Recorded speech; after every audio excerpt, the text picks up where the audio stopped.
Jermaine Stegall. Well, hello, Jermaine. Mike Bergeron in Houston, Texas. It's a pleasure to talk to you. Hey, Houston, how's it going? Are you okay? You got power, it looks like. That's good news. Don't even get me started. Oh my God. I bet. I'm so lucky. I mean, there are people who still don't have running water in certain parts of town. But yeah, and it's not just Houston. It's like all of Texas just shut down. My wife's family is from Fort Worth, so they're there dealing with things that they haven't seen. But yeah. So let's talk about the film, because it's too depressing to talk about last week. Can you believe it? There's a whole movie. Yeah, it was. Yeah. So, I mean, just before getting into the film, tell me a little bit about your background. I mean, you've been doing this for decades. So what was the impetus as a young man for you to get into film composing?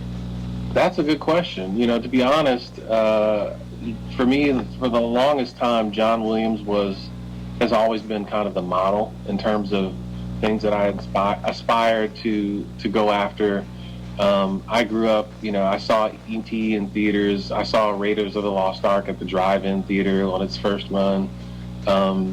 You know, these are Goonies. You know, you didn't do Goonies, but movies like this, the Amblin sound, that really was the impetus for the things that inspired me. And so after high school, I ended up as a saxophone performance major entering college to study that, but then realized very quickly that I was highly distracted by film music as a potential career path, and tried to figure out a way to meld the two worlds.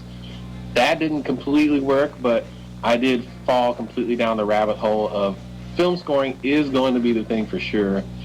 James Horner's work, to be honest, Apollo 13, when that ship took off, was the light bulb moment that I was like, wait a minute, somebody's doing this on purpose. This stuff is timed out. This stuff is calculated.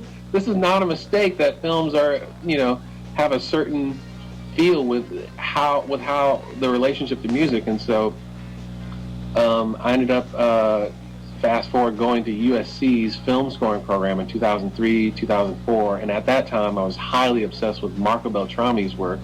And Marco had gone to USC. And I thought, that guy, he went to USC in 94. He got Scream in 96. I want to do that. So I ended up being able to intern with him on the film iRobot, and I was completely hooked. You know, being able to go to Fox to record. I think they recorded for 10 days. And that was strings and, you know, the whole orchestra at the same time. And now you have to break up your strings and do your brass on a different day because of COVID. But I was able to, you know, full circle, obviously, to record Coming to America's live orchestral music at Fox, scoring Newman Stage as well. So it was kind of a nice, you know, full circle moment to be working where I was once an intern. Here I am, you know, conducting a score for an actual franchise film. That was exciting. Right. Well, just to backtrack, you mentioned John Williams. Are you familiar with his work for television in the 1960s? Yeah, the Lost in Space stuff, Gilligan's Island, and I always thought that those were like really the training ground for, number one, you don't have a lot of time, and if you're going to do flourishes and if you're going to do sweeping music quickly with, you know, he didn't have a 100-piece orchestra in those studios. I mean, back in those days, they were using, you know, studio orchestras where the guys, they worked for the studios, and there's the same people every day at certain studios, and it was like a factory. And it's like, I felt like, and again, the idea of the model of certain people being, you know, they don't have this now, but studio composers or orchestrators, where their job, they sat in cubicles at the studios and did their work there. And it was quick turnaround. It's funny, like the idea of COVID, like everything was very just kind of like this, you know, you got your director was, you know, Craig, he was in Memphis most of the time during our process of actually being collaborative on this movie. And, you know, obviously he would have loved to have been sitting in the room with me, but it was so different. He wasn't even allowed, you know, he was in town but wasn't allowed to actually attend the scoring session. So, you know, because of the COVID restrictions. Yeah, no one that wasn't essential to the actual recording process was allowed. The producers weren't allowed to be there. Like, it was Zoom and Skype and Evercast and all these things. And you know, we got it done. Everybody's happy, but like it's interesting how different, like, and how close, you know, it's been over the years, and how you would have had someone sitting over your shoulder in terms of the old school ways of the John Williams model, and now with technology being able to write cues here in my studio, you know, in some cases after we've had a recording session, and still have it be a seamless process with making sure the film sound is consistent and everything is, you know, kept on time in terms of schedule. So let's talk about a couple of the musical cues in the film Coming to America. Okay. I mean, I'm watching the film and I'm paying special attention to the cues because I knew I was going to be talking to you. But you know, there the general shows up at the beginning. Is that the first really big flourish that we hear in the film? It was.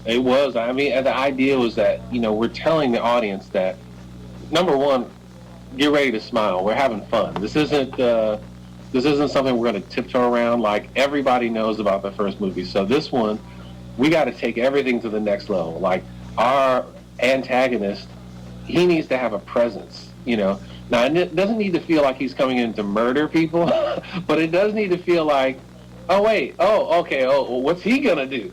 You know what I mean? So, you know, I want him to make a statement when he shows up on screen. Of course, there's this big announcement that Michael Blackstone's character is, you know, and is actually like almost a minute long. He's giving all these names, describing how much legacy this guy has in Next Doria, General Izzy. Played by Wesley Snipes. So, you know, and of course, just watching his performance, like had they cut this movie a different way, he could have stole the show. Like, he was so enthusiastic. So fun to watch, that guy. Yeah. And then once they decide that they're going to America, I think it's Arsenio Hall says, "Hell no, Majesty." And there's kind of a musical cue there that lets us know that we're about to go off on an adventure? Or? Yes. The idea was that, you know, at first it's like, I mean, anyone signing up to go watch this movie knows that they're going to end up in America. But when Akeem's character realizes it's happening and his wheels start turning, it's all about his wheels turning and him describing what could be and what could happen. You know, of course, going to America last time had its issues, but it's like, if we go this time, maybe we could do this. Like, there has to be a feeling of motivation, but then also at the same time we're still playing with the sound of Zamunda, because they're standing in Zamunda at this moment talking about this, you know, traveling to America, you know, somewhat foreign country. So there's obviously some contemporary elements in there, as well as, you know,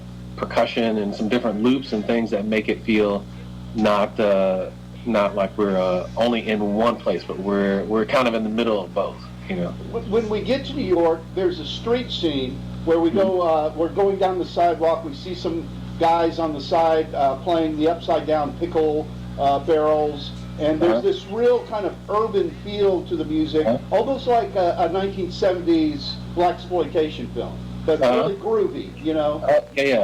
Yeah, for me, in that scene, I felt like, you know, so first of all, there's several different tempos that we used on that one, and there was a note from a producer to make sure there's a feeling of anticipation. So, like, I wanted to make sure that we were feeling, like, excited about being back. Like, there's something about, you know, the groove, and I had to use a live drummer on that. I don't know if you can completely tell, but, like, he brought, like, 7 or 8 different snare drums to the scoring session, because he knew I was all about snare drums and that whole vibe. So, like, the idea was, what is the sound of New York, the sound of Queens, this place? And for me, it was all about the snare drum. I think of, like, a certain snare drum sound, and the reason I bring up the fact that he brought so many, it was like, once we nailed that, like, he could just wail on that in terms of you know, getting that sound of, like I said, anticipation, being in an urban area, you know, and also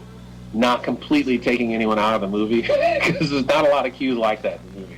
Right.